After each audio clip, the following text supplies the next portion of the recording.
할렐루야.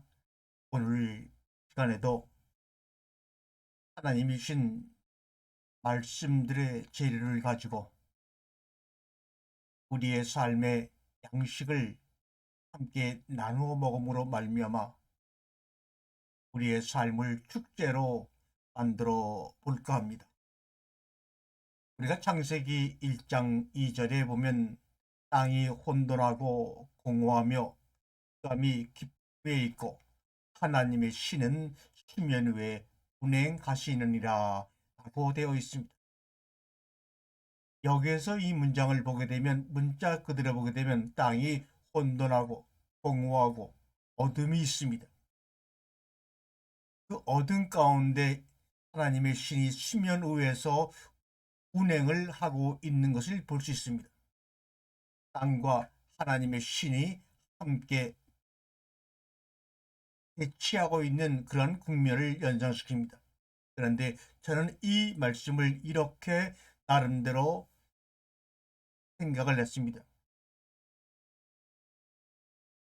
그 땅이라고 하는 지구를 살아가면서 그 주변을 떠나지 못하시고 하나님의 신이 수면 위에 뱅뱅 돌다가 독수리가 새끼 독수리가 절벽에서 떨어질 때 그 독수리를 날개 위에 업으려고 품으려고 그 주변을 뱅뱅 도는 독수리처럼 주변을 떠나지 못하시고 뱅뱅 돌다가 아버지, 아바 하는 그 비명의 소리를 듣고 너무나 반갑고 고마워.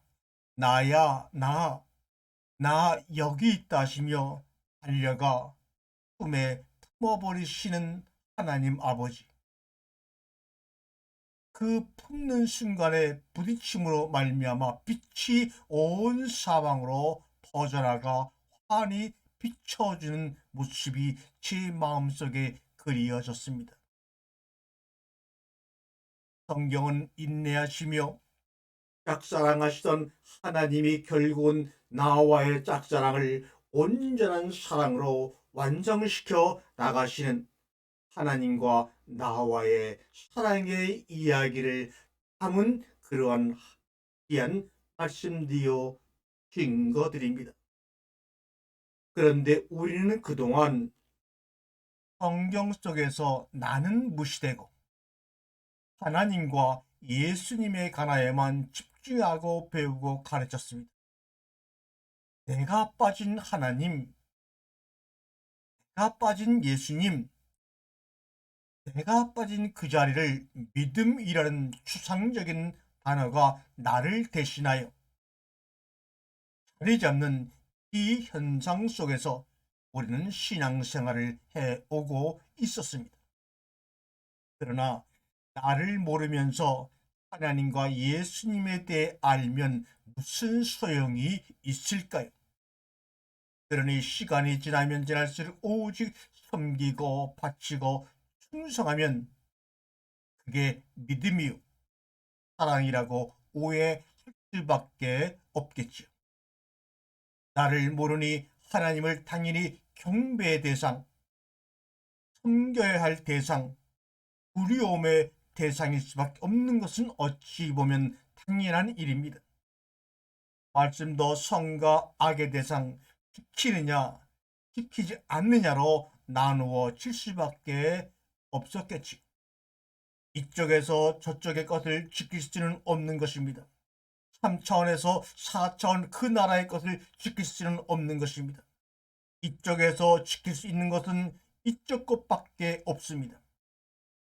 저쪽 것을 지키려면 일단은 아무 말 말고 건너가고 넘어가야 합니다. 이것이 바로 히브리라는 말의 의미입니다. 나를 알아야 합니다.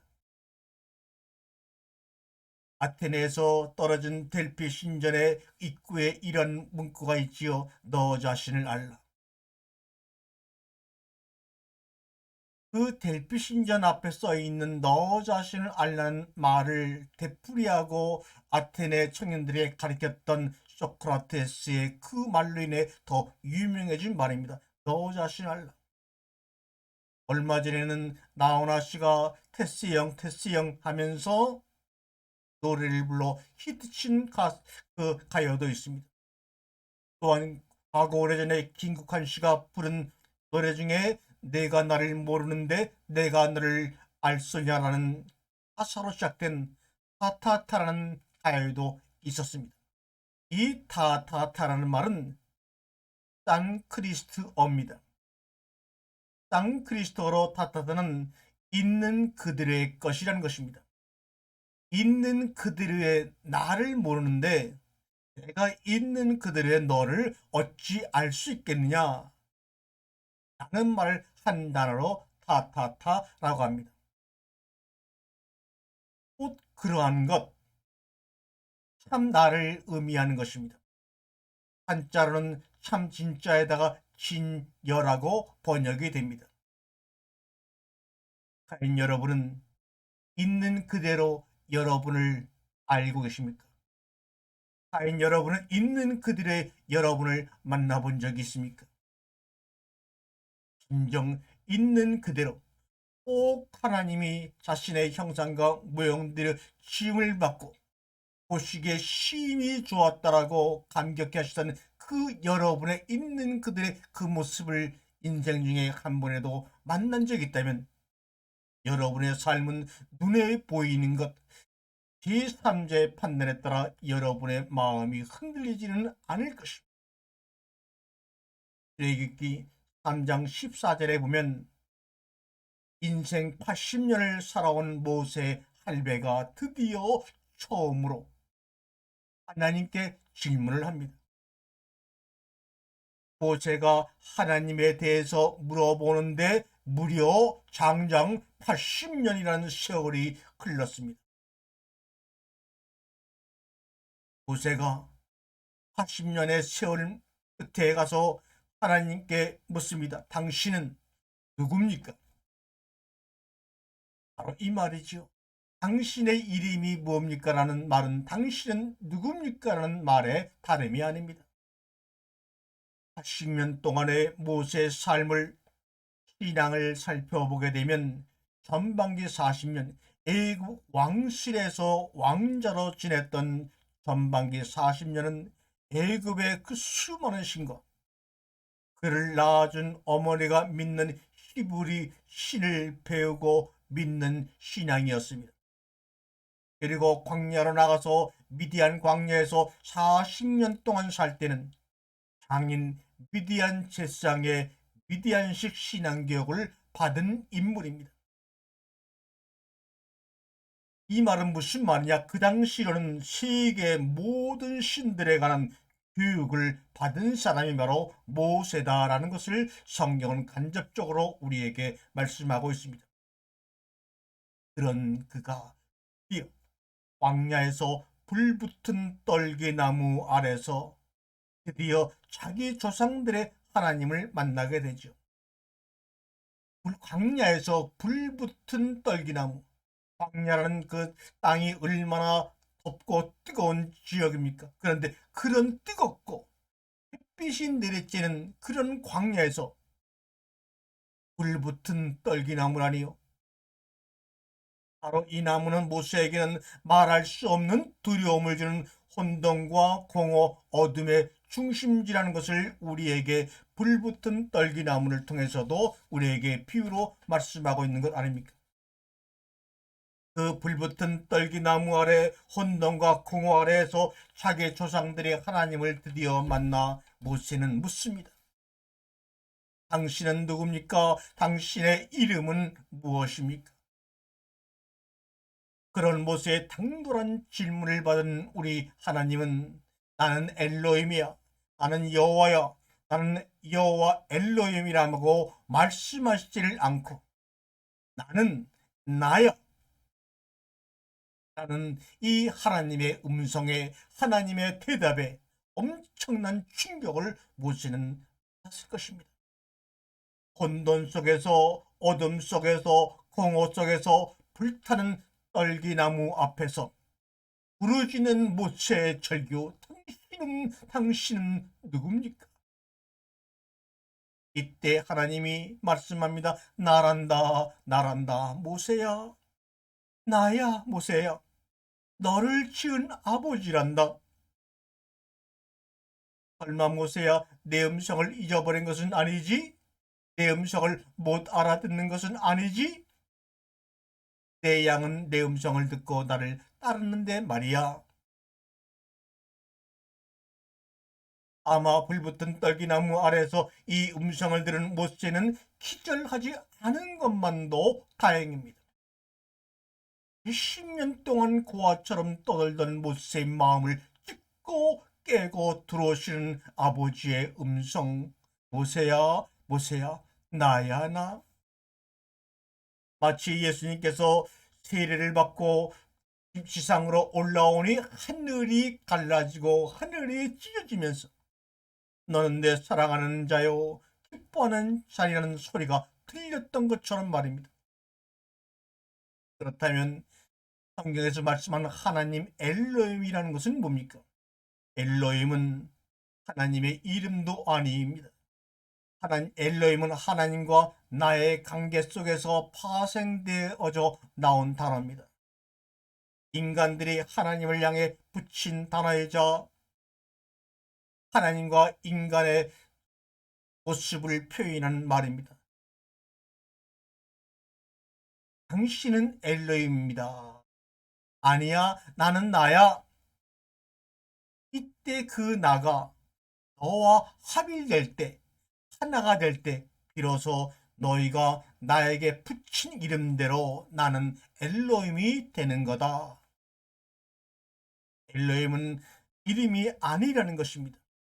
엘로힘은 나라고 하는 그 하나님과 너라고 하는 내가 합일되어 하나가 되었을 때 그 모습을 엘로힘이다, 이렇게 말합니다. 엘로힘은 하나님이신 나와 피조물인 너의 관계를 말씀하고 있는 거라고 가르쳐 주십니다. 그것도 성경 첫 문장의 말이죠. 애초에 하나님이 천지를 창조하셨느니라. 베레시트 바라 엘로힘 옙 하셈 마임 옙 하아레치라고 말합니다. 창세기 1장 1절의 첫 문장은 명사에 대해서 오노마 이름이 사용되었습니다. 동사에 대해서는 네마라는 용어를 사용해서 문장이라는 말을 처음으로 쓴 사람이 바로 플라톤입니다. 그러므로 하나의 문장에는 명사인 이름이 들어가고 동사인 레마가 들어갑니다. 우리는 로고스와 레마를 특별히 다른 것처럼 분리해서 레마가 하나님에게 더 직접된 음성이라고들 많이 하지만 플라톤이 로고스라는 말을 쓸 때 레마라고 하는 것은 동사를 말하는 것입니다. 주어가 되는 명사가 어떻게 움직이고 있는 그 동적인 상태를 말할 때 레마라고 하는 것이 바로 플라톤이 의미하는 문장 가운데 레마입니다. 명사라고 하는 것은 바로 뭡니까? 모세가 당신은 누굽니까? 라고 물어봤을 때 나는 나야. 이것이 바로 로고스라는 문장 가운데서 명사에 해당됩니다. 나는 나야. 명사라고 하는 것은 오노마입니다. 오노마라고 하는 것은 이름이라는 뜻도 있습니다. 그러므로 네가 나의 이름을 물어봤니? 나는 나야. 그 다음에 동사에 해당하는 우리가 특별히 하나님의 음성을 얘기할 때 사용했던 레마라는 말은 뭡니까? 나는 나야. 이 말은 동사로 말하면 레마로 바꿔서 문장을 구성하면 내가 너를 낳았다. 내가 나의 모양과 형상을 따라 너를 낳았다, 이 말입니다. 엘로힘은 이름이 아니기 때문에 주어가 아닙니다. 또한 창세기 1장 1절에 바라라고 하는 단어는 동사입니다. 바라가 단수이므로 주어도 단수이어야 하므로 나는 나가 단수로 이름이자 주어가 되는 것입니다. 나는 나야가 바로 창세기 1장 1절에서 눈에 보이지 않는 하나님의 음성이 그 속에 충만히 감춰져 있는 겁니다. 나는 나가 내가 낳은 너와 하나가 되어 너희들이 말하는 것처럼 엘로힘으로 불림을 당하게 될 거야 라는 것을 창세기 1장 1절에서 주님께서 말씀하고 있는 주님의 울림입니다. 모세는 80년간 자신이 아니라 신을 제외시키고 신에 관해서만 알아왔습니다. 인간들은 인생이 잘 풀리면 하나님을 절대로 찾지를 않아요. 인생이 안 풀리고 어려움을 당하고 고통을 당해야 그제서야 하나님을 찾습니다. 더 이상 더 완벽할 수 없는 에덴의 정원에서 과연 아담이 하나님을 찾았을까요? 또 찾는다 했더라도 찾을 수 있었을까요?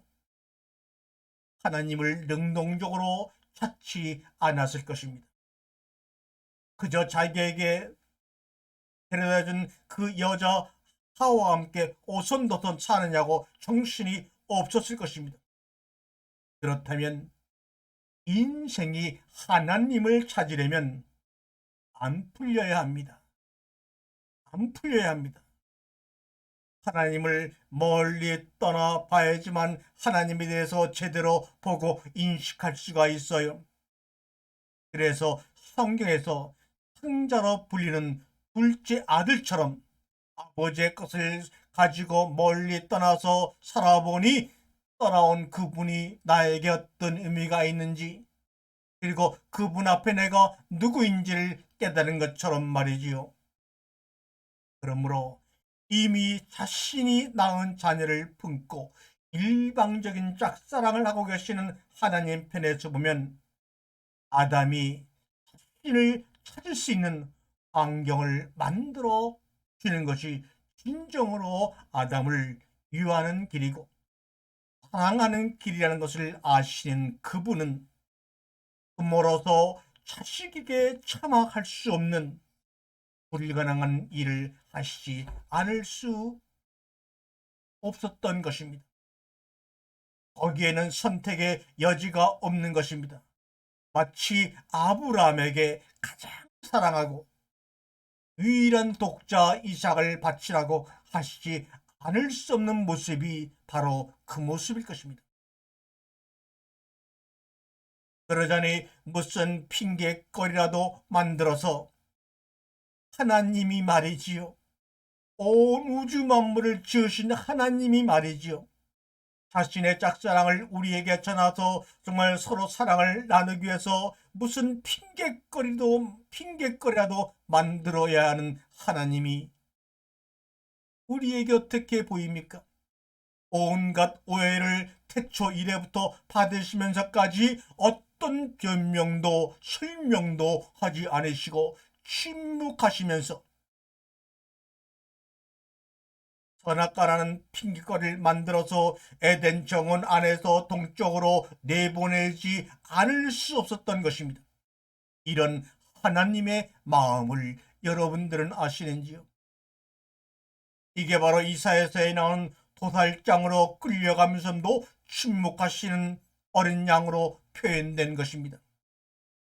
아무리 말해도, 아무리 설득해도, 아무리 설명해도 인간은 이해할 수 없는 것입니다. 이것은 사랑 안에서만이 이루어질 수 있는 불가능한 것입니다. 선악과를 먹지 말라고 말씀하시는 주님의 마음속에는 먹을 것을 뻔히 아시는 주님이 먹지 말라고 하시는 것처럼 분위기를 만드시고 너 먹으면 죽어 알겠니? 예, 사랑하시는 분 아니고서는 감히 누가 이런 일을 할 수가 있겠습니까? 이것은 자기 자신보다 더 사랑하는 일을 위하지 않으면 가능하지 않은 불가능한 일을 지금 하나님은 태초에 에덴 내 정원에서 시작을 하신 것입니다. 인간이 하나님을 찾는 것 같아도 자기를 모르는 인간이 어떻게 아버지를 찾을 수가 있으며 하나님을 찾을 수가 있으며 부모를 찾을 수가 있습니까? 내가 누구인지를 모르는데 나를 낳아준 부모를 어떻게 찾을 수가 있습니까? 불가능합니다. 가능하지 않습니다. 그러다 자기가 비로소 누구인지 알게 되면서 날마다 찾아오서 문을 두드리시는 하나님을 아버지로 영접하고 어느 날 아버지라고 외치는 것입니다.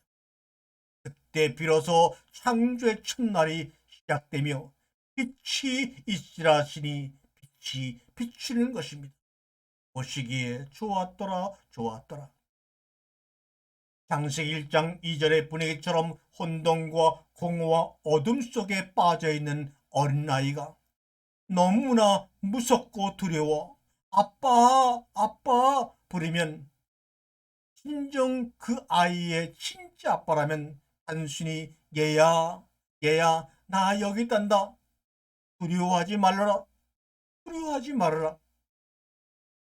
이 아이가 아빠의 그 음성을 알아듣지요. 나야 나 그렇게 말하지 않겠어요? 그리고 그 속으로 아무 말 없이 뛰어 들어오지요. 이 말 한마디면 사건이 종결되는 것입니다. 뭐가 더 필요하겠어요? 낯선 사람이나 친구 아빠가 아니라면 말이죠. 낯선 사람이나 친구 아빠라면 나는 엘로힘이야 여호와야 많은 설명을 하는 동안에 그 아이는 혼돈과 어둠 속에서 빠져 죽을지도 모릅니다. 자녀가 긴급하게 외칠 때 진짜 우리 아빠는 자녀에게 자신의 이름을 말씀하실 필요가 없으십니다. 그냥 나야 나 혹은 나 왔다. 나 여기 있어. 이제는 걱정하지 말아라. 이렇게 말씀하실 것 아닙니까?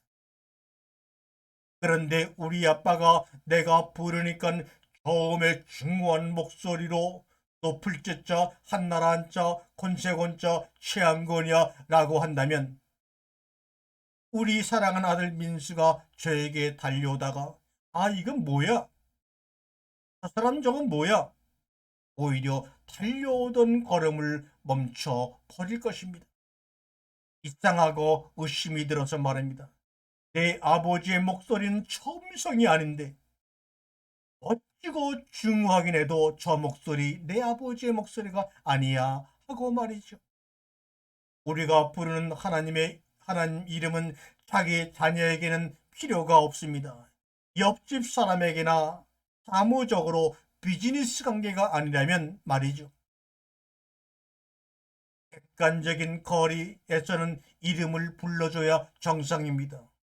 이해관계가 있고 친밀하지 않은 비즈니스 관계에서는 정중하게 상대방의 이름을 불러주고 명함을 줘야 정상입니다. 그러나 아주 친밀한 관계에서는 이름을 부르는 것은 아주 이상한 일입니다. 그냥 편하게 아빠, 엄마 이거 하나면 되는 것 아닙니까? 엄마 아빠는 이름은 아니 호칭은 하나지만 부를 때 느끼는 뉘앙스는 수천 가지가 될 수가 있습니다. 엄마 아빠를 어떤 뉘앙스 어떤 감정을 가지고 부르느냐에 따라서 듣는 엄마 아빠는 그 자녀의 마음을 다 알 수가 있습니다. 딸이 엄마 아빠를 부를 때 뉘앙스하고 며느리가 부를 때 뉘앙스는 많은 차이가 있는 것 아닌지요. 모세가 하나님의 이름을 물었을 때 하나님은 나야 나 라고 하신 것은 하나님과 모세의 친밀도 거리를 나타내고 있는 최고의 표현입니다. 서로 간의 거리가 없는 엄청난 친밀함을 그 한마디 속에 다 모세에게 드러내고 있습니다. 그 한마디에 모세는 알아들었습니다. 그 음성이 누구 음성인지 알아들었습니다. 80년간 잊어버렸던 아빠의 음성이라는 것을 말입니다.